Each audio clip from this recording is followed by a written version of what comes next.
ស្ដីបងប្អូនទាំងគ្នាថ្ងៃនេះខ្ញុំនាំយកទស្សនីយភាពបាទហើយទស្សនភាពនៅក្រុមប្រុសជ្រោះពីម៉ៅទឹកនៅមានទស្សនភាពមួយយ៉ាងស្រស់ស្អាតដែលគឺចង់ជូនទុកនៅបងប្អូនឲ្យបានឃើញនៅសម្រស់ធម្មជាតិនេះបាទទឹកស្រស់ស្អាតខ្លាំងណាស់ហើយមានទស្សនីយភាពមួយទៀតគឺជ្រោះបាទជ្រោះឧបទីបងប្អូនចាំជួយមើលបាទនេះហ្នឹងគឺស្ថិតនៅក្នុងខេត្តកំពង់ស្ពឺ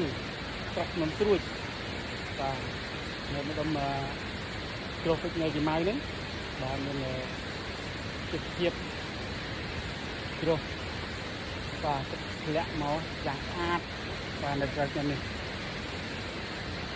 បាទទៅជុំមើលបាទទស្សនាផងនេះ